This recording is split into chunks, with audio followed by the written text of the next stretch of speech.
28 তারিখ যদি তারা প্যানেল অফিশিয়ালি রাজীব কুমারের যে মেয়াদ সেটা বাড়ানোর কোনো রকম কোনো ঘোষণা সেটা আসেনি, কিন্তু যদি তাকে পদে বহাল রাখা হয় সেটাও তো তাহলে সেই পরিপন্থী হয়ে যাচ্ছে কমিটির সিদ্ধান্তের সঙ্গে। না, আমাদের আইএস আইপিএস যে অল ইন্ডিয়া সার্ভিস অফিসারদের মেয়াদ শুধুমাত্র রাজ্য সরকার ইচ্ছা করলেই বাড়াতে পারেন না। আচ্ছা, সেটা এবং কোনো পদে নিযুক্ত হলে তো আমি নিয়ম বললাম, কারো মেয়াদ বাড়াতে হলেও সেটা রাজ্য সরকারকে প্রস্তাব পাঠাতে হবে কেন্দ্রীয় সরকারের কাছে, কেন্দ্রীয় সরকার অনুমোদন করলে তবে পারবে।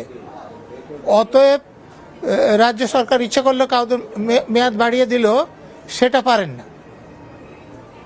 আচ্ছা স্যার, আমরা জানি যে আর মাত্র কয়েকটা দিন বাকি রয়েছে নির্বাচনের, বিধানসভা নির্বাচনের। তার আগে রাজীব কুমারকে পদে রাখার একটা চেষ্টা করা হচ্ছে, তার নাম পাঠানো হয়েছে। এটা কি কোথাও গিয়ে তাহলে মমতা ব্যানার্জি তার ভোট ব্যাংকটাকে সুরক্ষিত রাখার চেষ্টা করছেন, তাই কি এই সিদ্ধান্ত নেওয়া হচ্ছে? দেখুন, রাজীব কুমারের বিরুদ্ধে অভিযোগটা কি ছিল? সিবিআইয়ের অফিসাররা তার বাড়িতে এসেছিলেন, তাকে জিজ্ঞাসাবাদ করতে না তাকে গ্রেপ্তার করতে আমরা জানি না, কিন্তু তখন কলকাতা পুলিশের লোকেরা সিবিআইয়ের লোকদেরকে আটক করে থানায় নিয়ে চলে গিয়েছিল। মমতা ব্যানার্জি রাজীব কুমারের রেসিডেন্সে পৌঁছেছিলেন, তারপরে সেখান থেকে পোশাক পরা আইপিএস অফিসারদের নিয়ে এসপ্ল্যানেডে ধর্নায় বসেছিলেন। কেন? কারণ রাজীব কুমারের বিরুদ্ধে যে অভিযোগ, যেটা তদন্ত করছিল কেন্দ্রীয় তদন্তকারী সংস্থা, সেটা হচ্ছে যে চিটফান্ড কাণ্ডে মমতা ব্যানার্জিকে ঘুষ দেওয়ার যে প্রমাণগুলো ছিল সেগুলো তিনি কেসের থেকে বের করে রেখেছিলেন। তো উনি বের করে তো নষ্ট করে দেবেন না। মমতা ব্যানার্জির বিরুদ্ধে দরকার মতো যদি ব্যবহার করা যায়, তার জন্য তিনি এগুলো রক্ষা করে রেখেছেন। সেই জন্য মমতা ব্যানার্জির পক্ষে রাজীব কুমারকে সন্তুষ্ট রাখার দরকার আছে, এবং যার জন্য দেখুন এখন রাজীব কুমার ডিজি আছেন। কারণ রাজীব কুমার সেগুলো যদি বের করে দেন তাহলে মমতা ব্যানার্জির সমূহ বিপদ। বলুন স্যার, আপনি বলছেন যে মমতা ব্যানার্জির বেশ কিছু প্রমাণ যেগুলো রাজীব কুমার জানেন। আমরা একটু যদি ডিসেম্বর মাসের দিকে তাকাই, যখন মেসি কাণ্ড হলো সেখানেও কিন্তু রাজীব কুমারের বিরুদ্ধে একটি কমিশন গঠন করে তার তদন্ত করার কথা ছিল, কিন্তু তারপরে আমরা দেখলাম যে সেরকম কিছুই হলো না। তাহলে কি মমতা বন্দ্যোপাধ্যায় ভীষণভাবে চাপে পড়ে যাবেন যদি রাজীব কুমার মুখ খুলে ফেলেন? তাহলে দেখুন, ওই যে মেসির কাণ্ডের পর যেটা করা হয়েছিল সেটা রাজীব কুমারকে বাঁচানোর জন্য করা হয়েছিল, রাজীব কুমারের বিরুদ্ধে কোনো ব্যবস্থা নেওয়ার জন্য করা হয়নি। কেন আমি বলছি?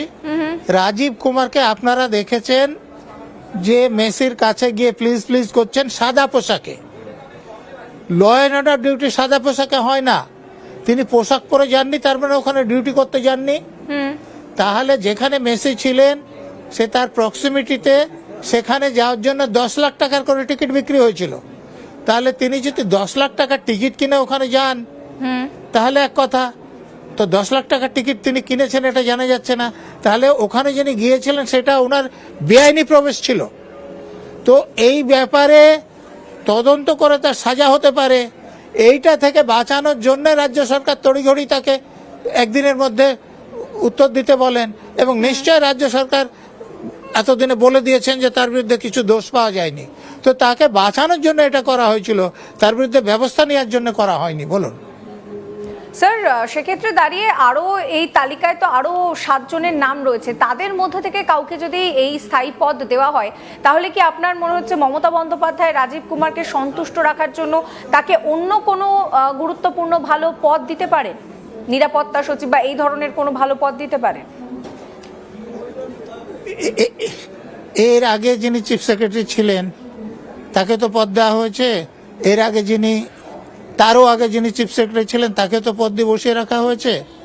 তো মমতা ব্যানার্জি তো যাদেরকে পছন্দ করেন তাদেরকে তো ছাড়তে চান না, ওই ভয়ে যে তারা তার দুর্নীতি যে জানেন তারা যদি সন্তুষ্ট না থাকলে প্রকাশ করে দেন।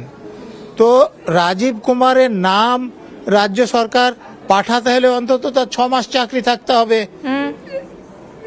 1 জানুয়ারি থেকে। তো সেটা কি রাজীব কুমারের আছে? যদি না থাকে তার নামই পাঠাতে পারবেন না। অতএব তিনি প্যানেলেই আসতে পারবেন না, তাকে ডিজিপি করার কোনো রকম সম্ভাবনা নাই।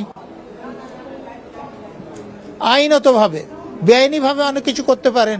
বেআইনিভাবে তো মমতা ব্যানার্জি ইডি যেখানে রেড করছিল সেখানে গিয়ে ডাকাতি করেছেন, চিফ সেক্রেটারিকে সঙ্গে নিয়ে, ডিজিপিকে সঙ্গে নিয়ে, সিপিকে সঙ্গে নিয়ে, ডিসিপিকে সঙ্গে নিয়ে, অন্যান্য পুলিশ অফিসারদের নিয়ে সেরকম করতে পারেন, কিন্তু আইনতভাবে নিয়োগ করতে পারবেন না। বলুন স্যার, আপনাকে আমি একটু সঙ্গে রাখবো। এই মুহূর্তে দাঁড়িয়ে এই যে রাজ্য সরকারের তরফ থেকে রাজীব কুমারের নামকে পাঠানো, এটা কিন্তু এই মুহূর্তে রাজ্য রাজনীতিতে ভীষণভাবে শোরগোল ফেলে দিয়েছে। এখান থেকে আরও একটা গুরুত্বপূর্ণ প্রশ্ন সামনে আসছে যে যদি রাজীব কুমারকে সেই পদটা দেওয়া হয় তাহলে কি কোথাও গিয়ে পরিষ্কার হয়ে যাবে যে পুরো ব্যাপারটা সেটিং? এবার আমরা নজর রাখবো সেই দিকে। এই মুহূর্তে আমার সঙ্গে রয়েছেন প্রাক্তন আইপিএস নজরুল ইসলাম। স্যার, আপনাকে আরও একবার স্বাগত জানাচ্ছি আজ তাক বাংলায়। এই মুহূর্তে দাঁড়িয়ে আপনার সঙ্গে যে বিষয়টা নিয়ে আলোচনা করছিলাম যে রাজীব কুমারের নাম রাজ্য সরকারের তরফ থেকে পাঠানো হয়েছে, সেক্ষেত্রে দাঁড়িয়ে যদি রাজীব কুমারকে পদে বহাল রাখা হয় তাহলে কোথাও গিয়ে এই পুরো সেটিং তত্ত্বটাই একেবারে শিলমোহর পেয়ে যাবে নাকি? আরে সেটা হতেই পারে না, কারণ প্রকাশ সিং মামলায় সুপ্রিম কোর্টে যে রায় আছে তার অন্তত 6 মাসের চাকরি থাকতে হবে, তবে সে প্যানেলে আসতে পারবে। 6 মাসের চাকরি যার নাই তার নাম রাজ্য সরকার পাঠাতে পারে না। বেআইনিভাবে যদি পাঠায় ইউপিএসসি নিশ্চিতভাবে তাকে প্যানেলে রাখবেন না, আর ইউপিএসসি যদি প্যানেলে না রাখেন তাহলে আইনসঙ্গতভাবে তাকে নিয়োগ করা যাবে না। অর্থাৎ আইন অনুসারে যার চাকরি 6 মাস নাই তাকে ডিজিপি নিয়োগ করা যায় না। স্যার, সেক্ষেত্রে দাঁড়িয়ে এই তালিকায় যে আরো 7 জনের নাম রয়েছে তাদের মধ্যে কাদের এগিয়ে থাকার সম্ভাবনাটা বেশি, যদি আমি সমস্ত যোগ্যতার প্যারামিটারে আপনার কাছে জানতে চাই?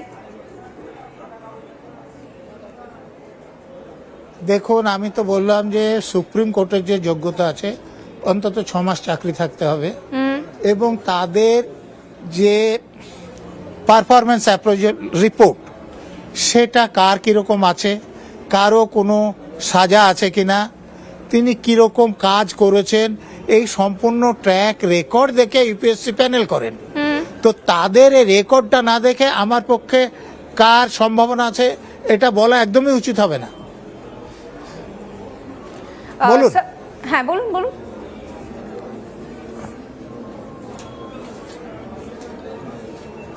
আমি যেটা বলছি হ্যাঁ, যে তাদের ট্র্যাক রেকর্ড, হ্যাঁ, হ্যাঁ, পারফরমেন্স অ্যাপ্রোজাল রিপোর্ট এবং কতদিনের চাকরি আছে সেগুলো দেখার পরই বলা যাবে যে কার সম্ভাবনা আছে কার সম্ভাবনা নাই। সেগুলো যেহেতু আমার সামনে নাই, আমার পক্ষে